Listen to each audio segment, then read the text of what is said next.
Propositional logic, part 3, truth functions. A truth functional proposition is basically a sentence in which the truth value is determined by the truth value of its components and its operators. So you can think of propositional logic as involving these truth functional propositions where we're computing a truth value of the whole proposition based on the truth value of its component propositions and the meaning of the logical operators that connect them. So here's an example. The ordinary language statement, she ate tacos and a burrito for lunch. We have the connector word and, which has a logical meaning. It's a logical operator. So the meaning of and is that it's only true if both of the propositions it links are also true. Otherwise, the and is false. So in this case, if it's true that she ate tacos and if it's true that she ate a burrito, then this whole compound proposition is true. But if either she didn't eat tacos, or if she did not eat a burrito, or she ate neither one, then it would be false. This is a kind of intuitive example, and you can see that we already know what the basic meanings of the words and, or, not, and if are. But in propositional logic, we define their meaning a bit more precisely, albeit we're defining the meaning of these words purely in terms of their truth function. But that allows us to do more powerful things like truth tables and proofs that you can't do with just an intuitive understanding of the meaning of a word like and. A truth table is an arrangement of truth values for a truth functional compound proposition. So that's what we're going to be working on in this section. And they enable us to understand the meaning of a compound proposition more precisely. And we can also use truth tables to calculate whether a logical argument is valid or invalid. We'll be doing that in a later section. So what we're going to do is look at the truth tables that correspond to each logical operator. And you could think of these truth tables as the definitions of these logical operators. Here we're looking at the negation symbolized by the tilde. And basically the tilde, it switches the truth value of a proposition. So you can see this truth table has 2 rows and 2 columns. Column 1 just has the simple proposition P. Column 2 has the proposition P with the tilde, the negation before it. Row 1 shows you what happens if P is true. If the simple proposition P is true, then tilde P or not P must be false. So that tilde is always going to flip or reverse the truth value of whatever proposition it applies to. On row 2, we see that the simple proposition P is false. That means that tilde P is going to be true. Now let's look at a couple of ordinary language examples. Sacramento is not the capital of California. This corresponds to the first row of the truth table. If you take the simple proposition Sacramento is the capital of California, that's true. So when we add the not in there, it makes our whole statement false. Let's look at the second example. Texas is not called the Golden State. The simple proposition Texas is called the Golden State is false. So when we add the not, the truth value reverses and the whole compound proposition becomes true. Now let's look at the conjunction. So in this case, we have a truth table with 3 columns and 5 rows. We have to increase the number of rows of the truth table because what we're trying to do is have one row that corresponds to each possible combination of truth values of our simple propositions. With the conjunction, it joins at least 2 propositions. In this case, we have P and Q, or P dot Q, where the dot symbolizes the conjunction or the and concept. So we have 2 simple propositions, P and Q. It turns out because each of those simple propositions has 2 possible truth values, true or false, and because there are 2 of them, the total number of possible combinations of truth values is 4. 2 possible truth values for each proposition times 2 propositions equals 4. So our truth table requires 4 rows. There's basically a rule or pattern for writing out our truth tables. The general rule is that the column that's closest to the compound proposition is going to have alternating T and F for the truth value on each row. And then as we move leftward, each step to the left, each column to the left, is going to double the number of T's before we switch to F's. We'll consider more examples of this as we go. So the first row of the truth table is one in which both simple propositions are true. Both have the truth value of T on the table. That corresponds to the ordinary language statement, oranges and lemons are fruits. That's a slight abbreviation of oranges are fruits and lemons are fruits. It's true that both oranges are fruits and lemons are fruits. That makes the whole compound statement P and Q true. The second example corresponds to the second row. The United States and Venezuela are in North America.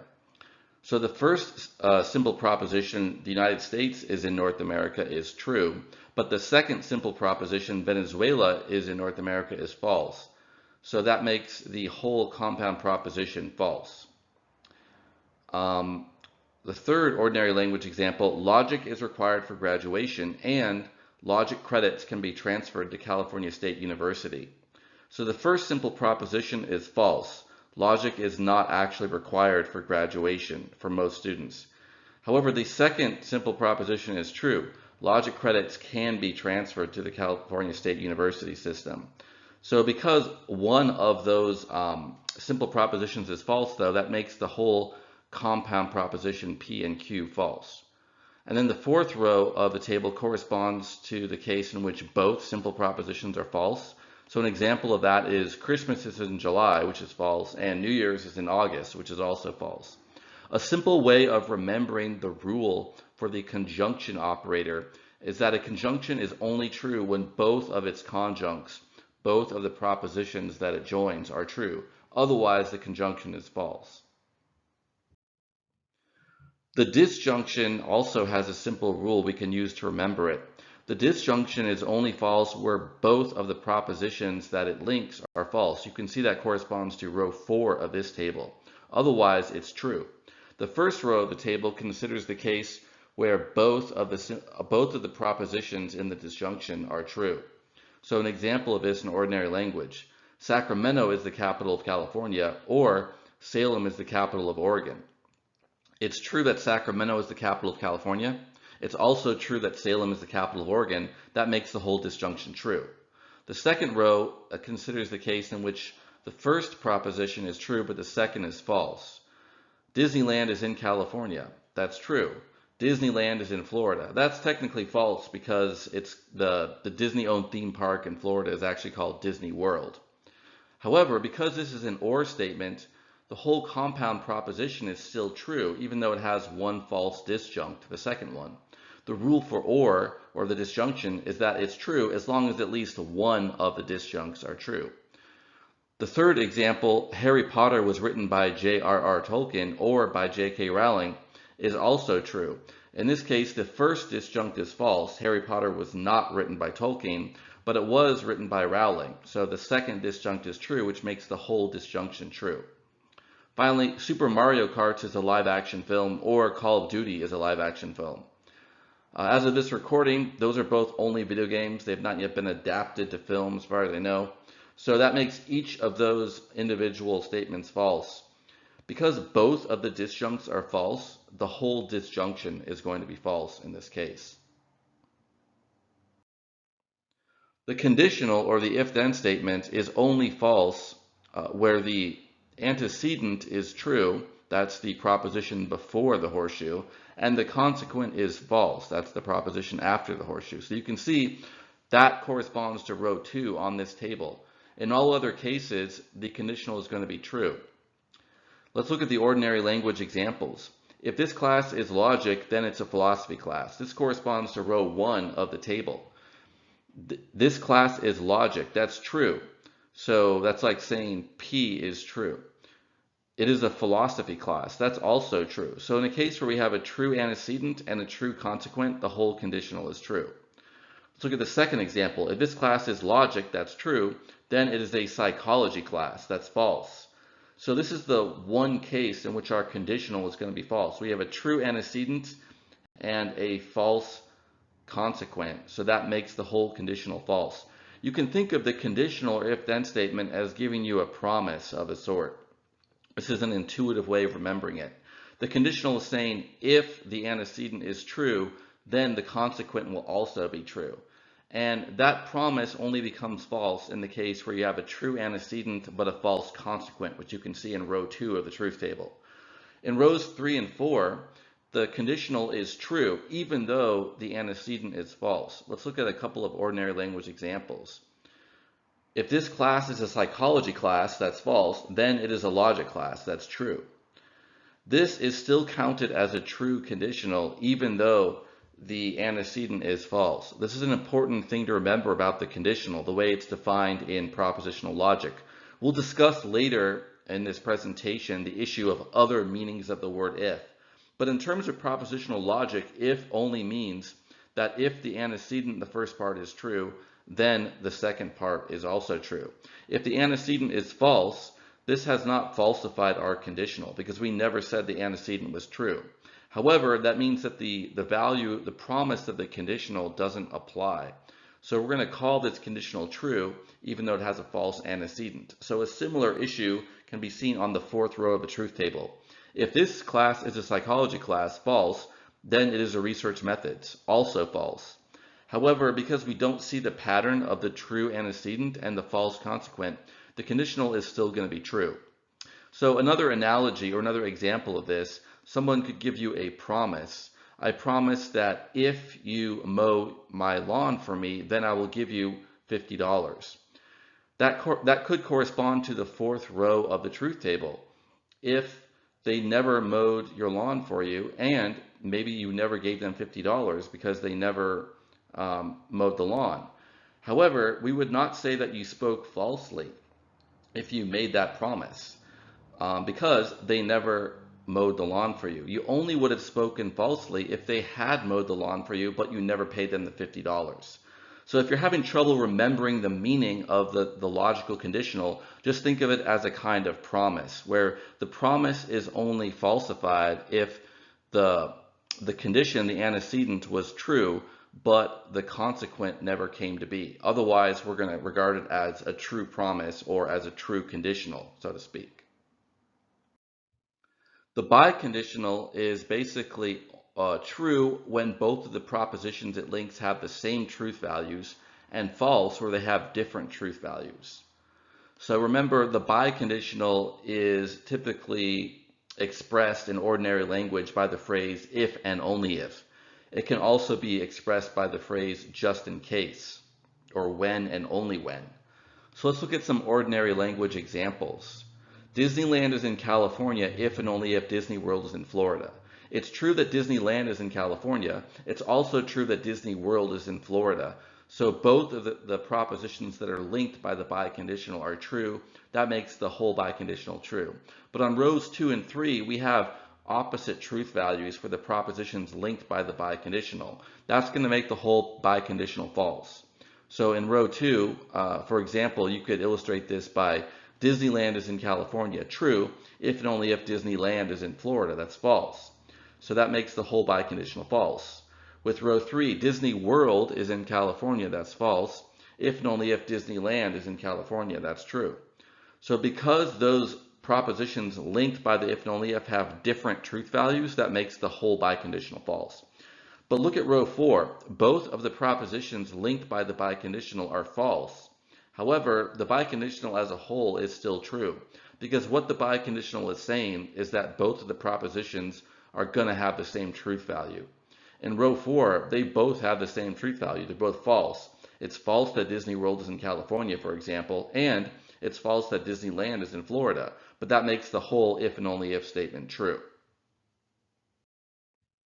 So let's look at a couple of multiple choice problems that would test your knowledge and understanding of the logical operators in terms of their truth functional definitions.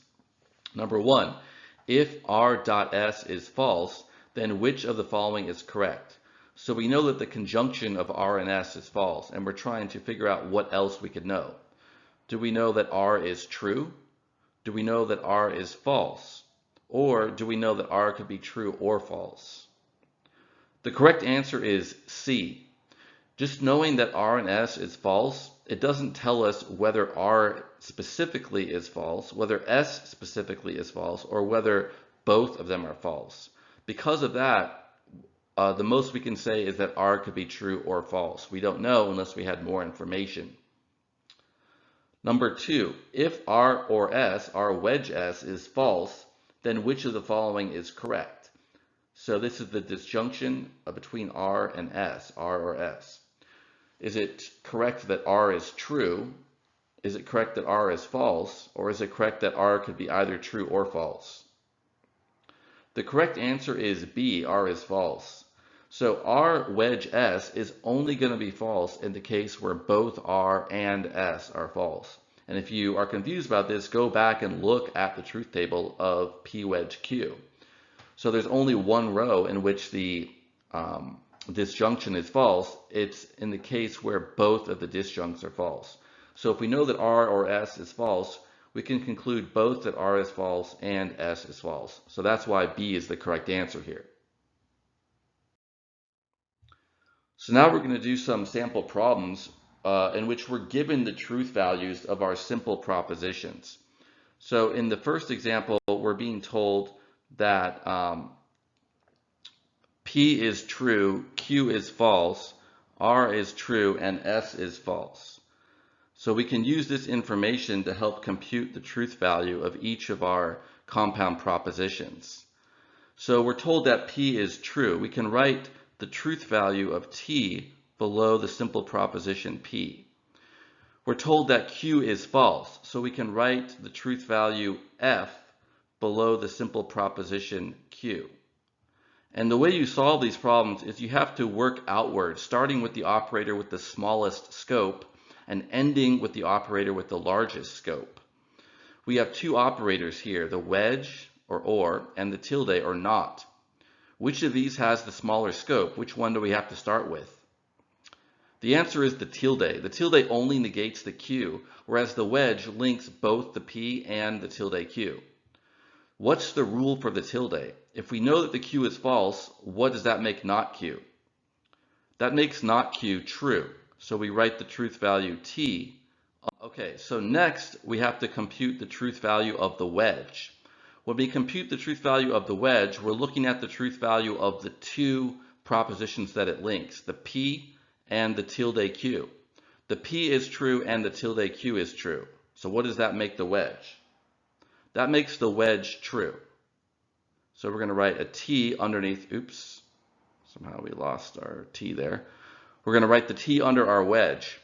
Okay, so the answer to this problem is going to be the truth value under the main operator. So to indicate that, we can circle this, showing that the T under the wedge is the truth value of the whole compound proposition. Let's look at another sample problem. The same truth values are being assumed. We're assuming that just P is true. We're assuming that the simple proposition Q is false. And we're assuming that the simple proposition R is true. So then we have to figure out which of our operators should we go to next. We have a dot inside parentheses and the horseshoe outside of parentheses. Remember, we have to start with the operator that has the smallest scope. So is it the dot or the horseshoe? The answer is the dot. You can think of the parentheses as being boundary marks on the scope of an operator. So the scope of the dot is only covering what's inside the parentheses, whereas the scope of the horseshoe covers the entire compound proposition. So let's look at the dot. We have one false conjunct, and the other conjunct R is true. So that means that the dot as a whole is going to be false. The dot is only true in the case where both of the conjuncts are true. In this case, we have one false conjunct, Q. That's enough to make the whole dot false. Now we're going to look at the truth value of the horseshoe. The antecedent P is true, whereas the consequent q dot r is false. We have to look at the operator under, the truth value under the main operator of this consequent. So it's going to be the f under the dot that tells us what the truth value of q dot r as a whole is. So we have a true antecedent p and a false consequent q dot r. What does that make the horseshoe? That makes the horseshoe false. So the conditional or the horseshoe is only false in a case like this, where you have a true antecedent and a false consequent.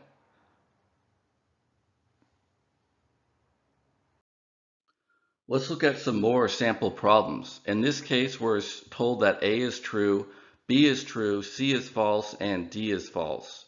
So let's go ahead and assign our simple propositions their truth values. A is true, B is true, C is false, and D is false. So we have to start with the operators that have the smallest scope. In this case, that's the triple bar and the dot. They're inside the parentheses, so they have equally small scope. The rule for the triple bar is that it's true where the propositions it links have the same truth values, which we can see in this case. Both A is true and B is true. So that makes the triple bar also true. Now we move to the dot. The rule for the dot is that it's only true when both of the propositions it links are true. But in this case, both of the conjuncts C and D are false, so that makes the dot false as well.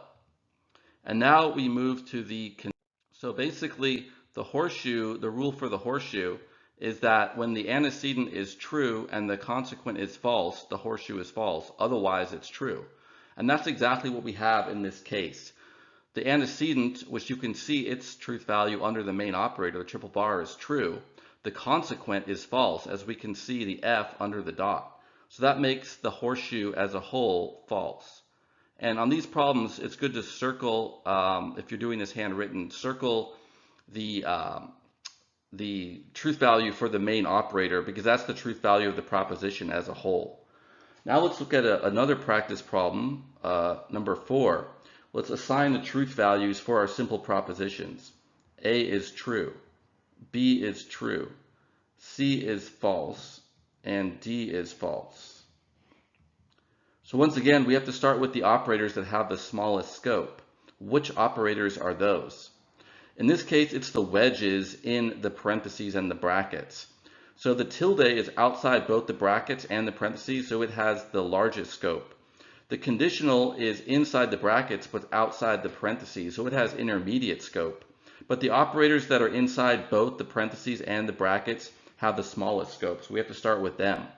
So in this case, we have a wedge linking two propositions, one of which A is true and the other B is also true. So what does that make the wedge? That makes the wedge true because it's only false when both of the disjuncts are false. But that's exactly what we see on the other side of that horseshoe. We have a wedge where both disjuncts are false. That makes this wedge false. So now we go back to this conditional. That is the operator with the second largest scope after the tilde. The truth value of the conditional is based on the antecedent A wedge B and the consequent C wedge D. The antecedent A wedge B as a whole is true. Our consequent C wedge D is false. So what does that make the conditional? That makes the conditional false. So the conditional is only false where you have a true antecedent and a false consequent, which you see in this case. So then we have to compute the truth value of the tilde. It's going to negate the truth value of the main operator in the brackets, which is the conditional. The truth value of the conditional is false, so what does that make the tilde? That makes the tilde true. So the answer to this problem number 4 is going to be a true proposition. So now let's discuss the issue of non-truth functional propositions. So a truth functional proposition are the ones we look at in propositional logic. Their meaning is their truth value, and their truth value is a function of the truth value of their simple proposition components and whatever logical operators connect them. However, in ordinary language, we can use logical terms more flexibly, but also we have a richer set of logical or quasi-logical concepts. So there's a lot of things we can do with ordinary language, a lot of types of reasoning we can do based on the meanings encoded in ordinary language that are not going to be captured by propositional logic. Propositional logic only captures some of the logical meaning present in ordinary language. So let's give some examples to illustrate this general principle. Rick believes that Rhonda loves Ricardo. So how would we symbolize this in propositional logic? What operator would we use? The answer is we can't use any operators. We have operators for the following logical concepts: not, or, and, if and only if. None of those concepts occur in this proposition, so we would have to symbolize it by a simple, by a capital letter that would be symbolizing a simple proposition. So we could choose any capital letter we wanted, like the letter R, for example. However, there is a kind of logical structure inherent in this proposition based on the logic of belief. This is not something that is dealt with in standard propositional logic. There are more sophisticated systems of logic that have been developed by philosophers or logicians. So the type of logic that deals with the logic of belief and justification is called doxastic logic. And then let's look at a second example. Every Jedi has a moral obligation to defend the Republic. This would also be symbolized by just a single capital letter, because it's a simple proposition from the standpoint of propositional logic. So we could choose a letter like J, for example. But you could symbolize the logical structure of having a moral obligation using a special type of logic called deontic logic, or the logic of duty. So the point is, there are going to be arguments that are logically valid in these more sophisticated types of logic that will not be logically valid in propositional logic. But propositional logic still covers many, if not most, of the types of reasoning we do in ordinary language. So another example of a logical concept that could be captured by a doxastic logic but not by propositional logic is the proposition Luke Skywalker knows that Darth Vader is his father. We don't have a special operator to symbolize the meaning of knows, so we would just use a single capital letter to symbolize this proposition, like L. So now let's look at the differences between the interpretations we're giving propositions truth functionally in propositional logic versus their meanings in ordinary language. Now, logical equivalence is when you have two propositions that have the same truth value on all corresponding rows of their truth table. So let's look at the two propositions T.L and L.T. These could correspond to ordinary language propositions such as Carrie is a teacher and Carrie lives in Los Angeles, versus Carrie lives in Los Angeles and Carrie is a teacher. Look at the truth values of T.L and L.T on each row of the truth table. You can see that on each row they have the truth values of those compound propositions are the same. So we would say in logic that these compound propositions are logically equivalent. And in this case, if you look at the ordinary language examples, Carrie is a teacher and Carrie lives in Los Angeles, versus Carrie lives in Los Angeles and Carrie is a teacher, those pretty much have the same meaning too. So in many cases, the ordinary language propositions mean the same thing as our translations into logic, which is what we want. That's the whole point of doing a propositional logic ultimately. However, there can be cases where ordinary language parts company from our propositional logic translations. And this basically has to do with the fact that there can be nuances of expression in ordinary language that are not fully captured by our translations. So let's look at cases of non-logical equivalence, where if we translated these ordinary language propositions, they would look like they're logically equivalent in propositional logic, but they're actually saying something slightly different in ordinary language. So let's look at an example. Jose got his IRS refund this week and bought a new TV, versus Jose bought a new TV and got his IRS refund this week. If we translated those into conjunctions and then did truth tables for each one, they would be logically equivalent. They would have the same truth value on each row. But there is a possible difference in meaning between these two statements. Can you figure out what it is?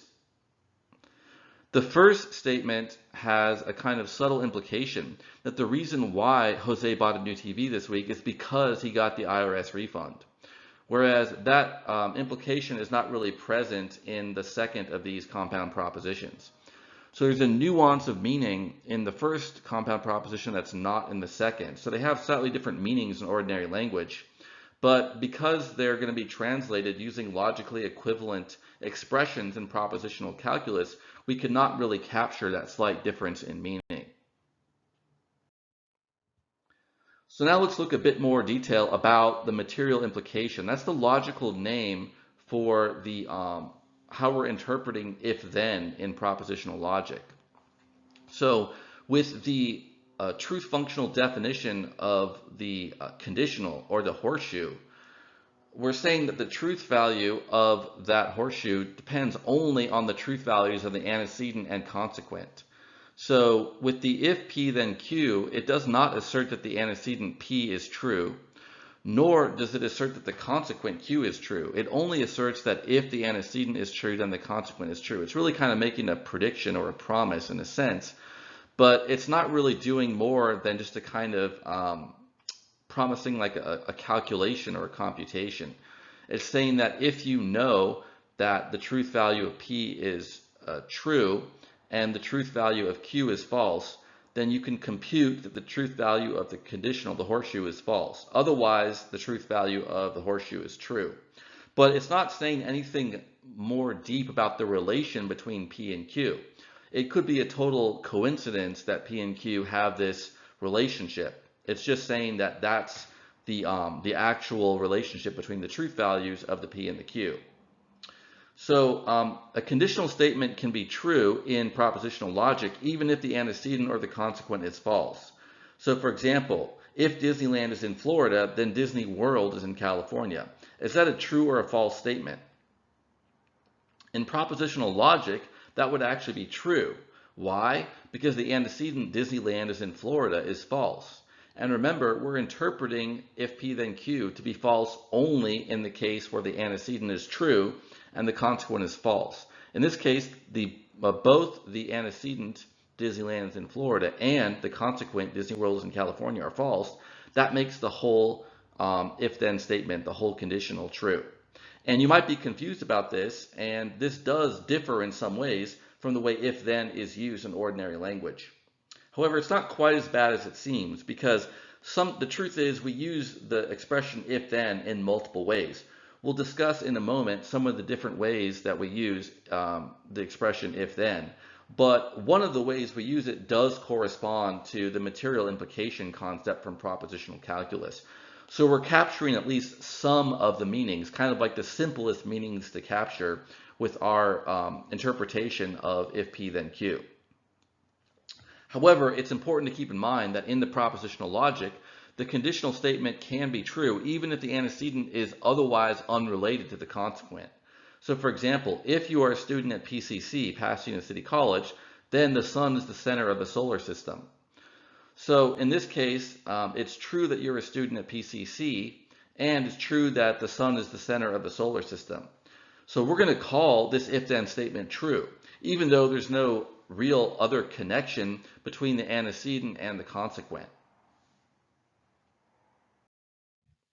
So now let's look at some other ways in which the if-then concept is used in ordinary language. We can call these types of implication, a type of if-then connection that is not captured by material implication. It's not captured by the kind of simplistic, purely truth functional definition of if-then we're adopting in propositional logic.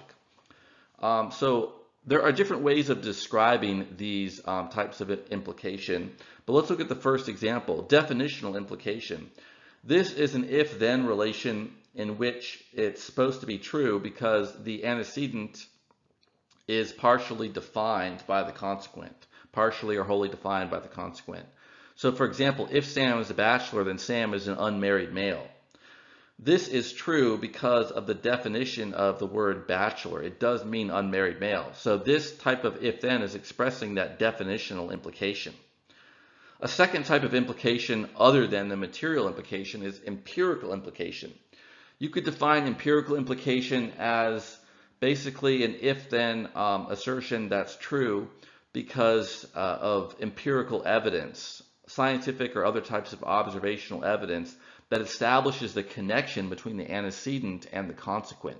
For example, if you are exposed to sound that exceeds 140 decibels, then you can suffer hearing loss. We would say this is true because of previous observations or scientific studies linking sound exposure at this level to hearing loss. A third type of implication could be called inferential implication. This is basically saying that the antecedent leads to the consequent logically, given some other statements that you also know to be true. So let's look at an example. If Disneyland is in Southern California, then Disneyland is near the Mexican border. This is true not only because of kind of a purely truth-functional relationship between the antecedent and the consequent. It's true because we also know that Southern California is near the Mexican border. So we can infer that if one location is in Southern California, that location is also near the Mexican border because of this independent fact we know about the proximity of Southern California to Mexico. And then another type of implication is called counterfactual implication.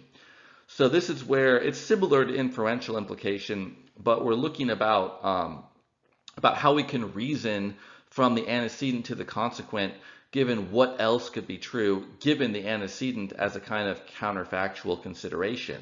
So for example, if Lady Gaga were married to Donald Trump, then she would be First Lady Gaga, haha. So this is basically true because of some other fact we know. It's a fact about what the customary way of referring to the wife of the president is. The wife is typically called First Lady. And in other words, each of these types of implication, definitional, empirical, inferential, and counterfactual, are doing something more than just giving you a purely truth-functional relation between antecedent and consequent. They're asserting some deeper connection because of some definition, some empirical evidence, or some other types of inferring reasoning we can do based on independent information that's outside of the if-then statement itself. So let's look at some other examples where the material implication gives us a different meaning than what's present in ordinary language. For example, if Disneyland is in Florida, then Disneyland is near the Mexican border. Why is this statement true if interpreted using the material conditional? It's true because the antecedent, Disneyland is in Florida, is false.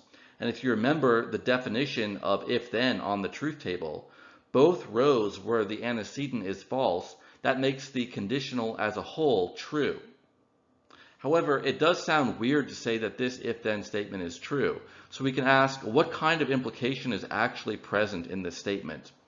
If you're saying something like, if Disneyland is in Florida, then Disneyland is near the Mexican border, you're actually using if-then not purely truth-functionally, not in terms of the so-called material implication interpretation of if-then, but rather using something like inferential implication.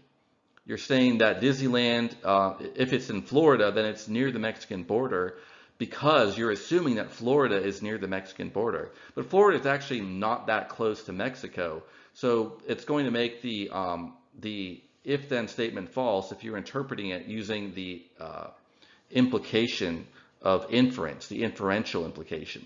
A second example, if my house were made of paper, then it could not burn. So why is this statement actually true if interpreted using the material conditional? Once again, it's true because the antecedent, my house is made of paper, is false. So what kind of implication is actually present in this statement? This is a counterfactual implication because it's presumably not true that your house is made of paper. But you can reason counterfactually. If your house were made of paper, what also would be true? Well, it's true that paper is combustible. So if your house were made of paper, then it would be true that it could burn. But this is a counterfactual type of inference you're doing. It's a type of meaning that's not present when interpreting that if-then statement purely logically, purely truth-functionally. So a similar issue of interpretation applies to the the biconditional or material equivalence. So P triple bar Q has a very kind of narrow, limited meaning in terms of propositional logic. The meaning of the triple bar or the biconditional is just that P and Q are supposed to have the same truth value. So when one is true, the other is true, and one is false, the other is false. However, sometimes if and only if can be used in a richer way. It can suggest more meaning in ordinary language than are captured in the purely truth functional definition we give in propositional logic. So here's an example of that. Hillary Clinton is president of the United States if and only if the Earth is the center of the universe. That strikes us as kind of an absurd statement, but it's actually true if we interpret it purely logically, purely using the logical definition of material equivalence. And that's because both of the propositions there, Clinton is president, and the second proposition, Earth is the center of the universe, both of those are false. That is, they have the same truth value, so that makes this whole if and only if statement true. So this strikes us as absurd because there's probably some deeper type of relationship that would ordinarily be implied by making a statement of this type. Because there is no actual empirical connection between Clinton being president and the Earth being the center of the universe, there's no definitional connection, no empirical connection, no inferential or counterfactual connection. That's why this statement strikes us as false. But if we interpret it purely in terms of the definition of the biconditional in propositional logic, it would actually be true. So the deeper lesson here is that even though the propositional logic does capture a lot of the meaning of logical concepts the way they're used in ordinary language, it doesn't capture all the meaning. So there could be arguments that are valid in ordinary language that are not valid in propositional logic. And this is part of the reason why, in addition to propositional logic, there are other types of logic that can be developed, like the doxastic logic and deontic logic mentioned above, and also other types of logic like modal logic that introduce concepts of possibility and necessity, etc. So there is a certain power in capturing reasoning using propositional logic, but also be aware of its inherent limitations.